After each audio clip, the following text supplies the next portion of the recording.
aviation enthusiasts.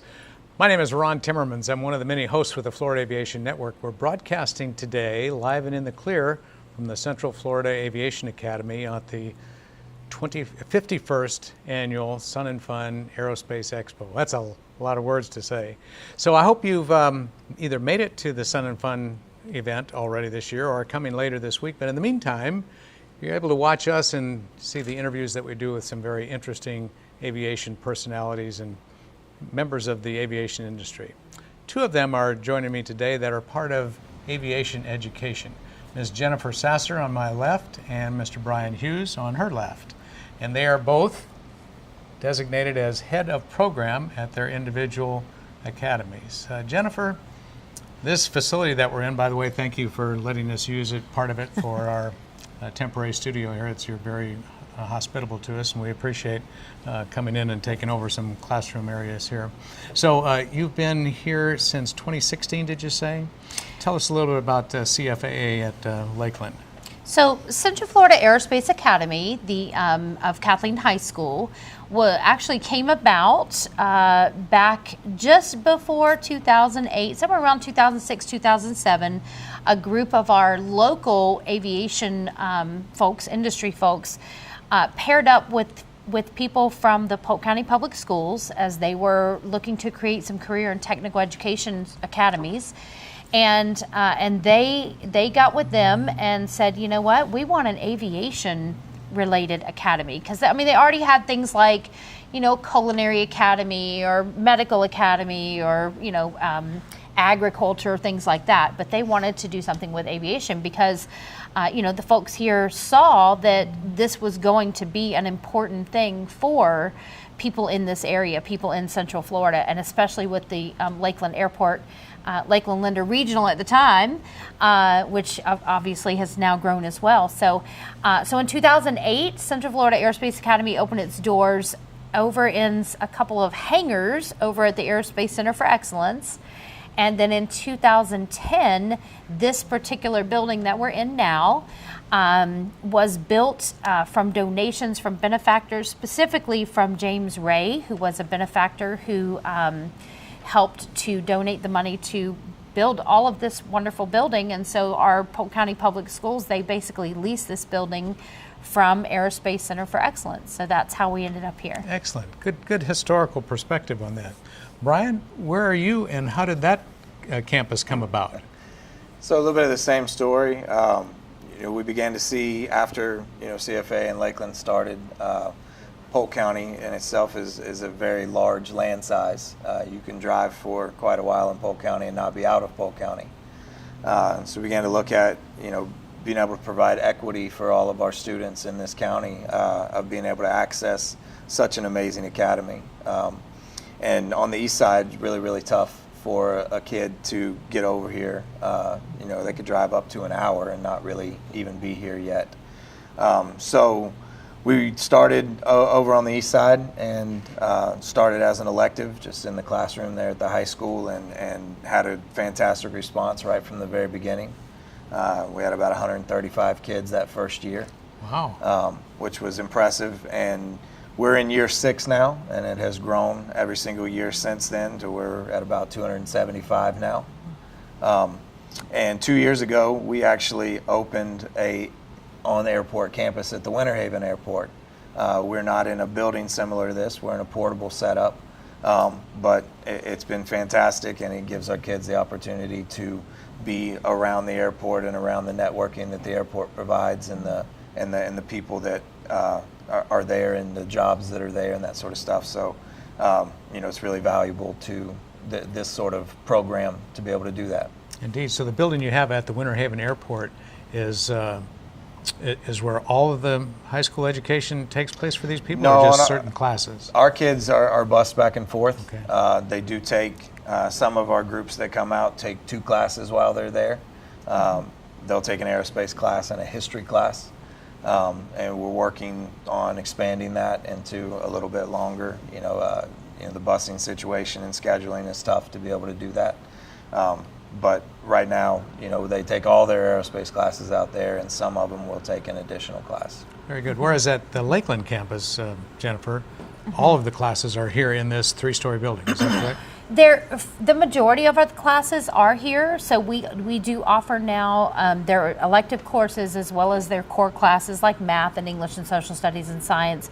Our students, because we are Kathleen High School, part of Kathleen High School, we are able to allow our students, if they need to take specialized electives, like sometimes there are students who really want to take band, and obviously we don't have band, so they can still go over in the afternoons and take courses at the main campus. So, and they can still participate in sports and activities and clubs and all those sorts of things. But we actually here started exactly as they are. So when they had those hangars in the beginning, the kids only came over for their aerospace class and for their, I believe it was English and history. It's kind of how they started out, and then they would send them back over to the other campus for their other classes. So it's sort of following that same pattern, that same pathway.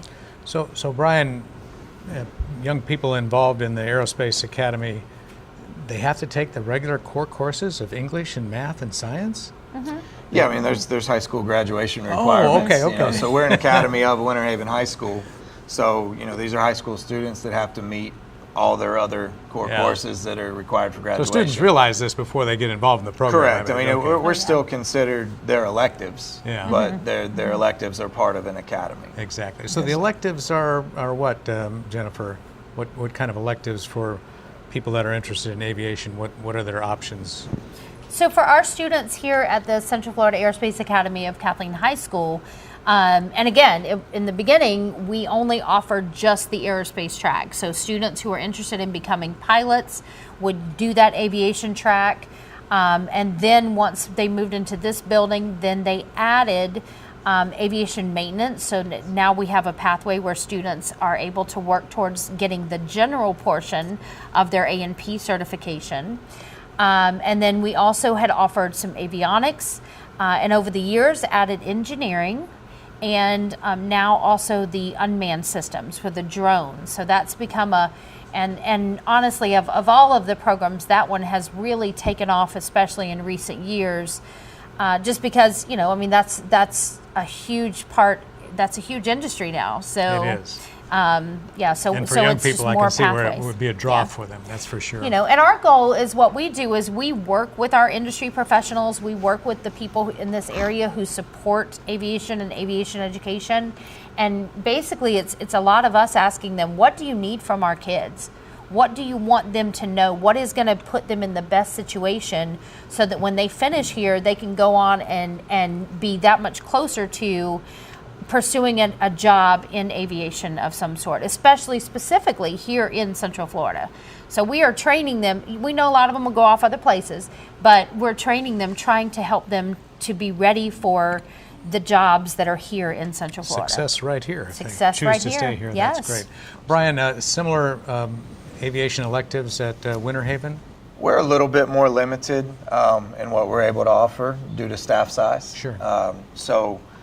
We try very hard to make specific, either unit long, I like to call them micro units, is what we do. So we'll do, a 9-week period on a certain job in aviation, a certain career that you can go into. Just this year we started and did a 9-week long flight attendant curriculum. Flight attendant. Yeah, so excellent. We worked with one of the airlines and sort of developed this curriculum to where they could go in and get an idea of what it is in the back of the plane. There's a lot of them that want to sit in the front, but what we found interesting is there's a lot of them that wouldn't mind doing with a job in the back, right? Exactly. So, we use that to extend it to that. We don't have a full drone program, but we do a USA safety certification with them. So they're getting that introduction to drones. So, again, with limitations of staff, I can only offer so many things as far as, full pathways. But we do all the aerospace tech, which is, geared towards being a pilot. And then we like to sprinkle in these other things that give them, some information on other jobs. So you said 275 in your program at Winter Haven? Yes, sir. And how many in the school here, Jennifer? There's just shy of 400. 400. And what is the split roughly? I mean, many of them want to go in pilots, some on drones. Oh, Or don't you have that? that's really hard to say. I mean, and I say that because most of our students here, many of our students will take advantage of multiple pathways. So a lot of times a student will come in, and of course, every ninth grade boy comes in the door going, I want to be a pilot. Okay, but then after they go through a year of it, and they go, wait, hold on, this other area looks really cool, or I think I'd like to be a mechanic, or I think I'd like to do that, or so on and so forth. So we have a lot of students who come in thinking they know what they want when they're not in ninth grade, but then learning that really they want to do other programs as well, so they can do more than one. And Yeah. I think that's good for young people, not to have their mind made up from the time they were an infant, just to explore different things like I've got a that. perfect example of Good. that. I mean, we've got a student who he wanted to become a pilot, but not to go fly for the airlines. He wanted to become a pilot because he wanted to be an aerospace engineer, and he knew that becoming a pilot was going to make him better at what he was trying to do. So he was one of ours that took advantage of the Ray Scholarship and got his private pilot's license before he ever graduated high school, but never had any intention of going to fly. So that's what when Right. she's talking about multiple pathways, these kids take advantage of as much knowledge as they can soak up, and that's Yeah. why it's important to be able to offer them a bunch of different things that help them. Brian, you mentioned the flight attendant training program, Yeah. or at least a course on that. So Sure. when young people finish that, male and female, I hope, that were interested in Absolutely. that profession or vocation, would they have any inside track into getting on with an airline, or does that Absolutely. give them a So, benefit? the airline that we worked with, obviously they said if you're going through our training, if we see your application come through and we know that you came from CFAA in Winter Haven and went through our flight attendant training, you kind of move to the top of the stack. The part we didn't really anticipate and probably could have done a better job of is you can't really apply to be a flight attendant until you're 20. So there's a gap there of a couple of years where, we haven't really, this is our first year doing it, so we haven't really seen any returns on it yet, because we've got kids that if they could at 18, I'd probably send 2 or 3 of them right now to airlines to go be flight attendants, but there's going to be a gap there before we get to really see the fruits of our labor. And hopefully in a couple of years they'll come back to those jobs. Yeah, I hope so. But just having the opportunity to get their name moved up to near the Absolutely. top of the list, probably Sure. get an interview, and then Yep. take it from there. But more importantly, I think they see through the training that you're providing, this is what the job is really like. Absolutely. And boy, how It's beneficial is that? more than cookies and Cokes. Indeed. There's more to it. Yes, I'm sure. That's what that's what we like to tell them. It's not all about just pushing a cart Yeah. and doing that. So we teach them all the different elements of Hard work and safety related. Yeah, and safety they is have- everything. Indeed and it is. Those flight attendants are responsible for all those passengers. I think we as airline passengers don't appreciate flight attendants as much as we should for their safety Absolutely. training. And Yes, sir. they don't often have to do that. But as we found with a few of the accidents of recent past, if it weren't for the flight attendants being efficient and moving people out of the airplanes, we could have had a disaster that would have been a whole lot worse. So it's- Absolutely. Right. yeah, Yes, sir. yeah. Particularly, I'm thinking of that one CRJ that landed in. That ended up on his roof. upside down. Yeah. I don't think you can train for that, but the training that they had basically, I'm sure, was useful in adapt it Correct. to whatever the current situation is. And the way we thought of it too was, even for the guys that are going to go fly for the airlines, it's, you're always better at your job if you know every job in your industry. Indeed. So knowing what's happening in the back of the plane because you've been trained on it, and knowing what they're going through and knowing how to understand that, and it makes you better at what you do. Yeah. So we like to tell our kids, be hard to fire.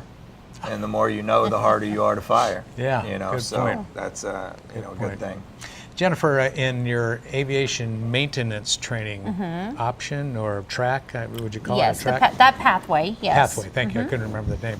So someone who goes through that, is that all 4 years in high school they'll study aviation maintenance, or just a No, couple we years? typically restrict our aviation maintenance program to mostly our 11th and 12th graders because, and we have some of those same issues, is that you can't really sit for that test until you're 18.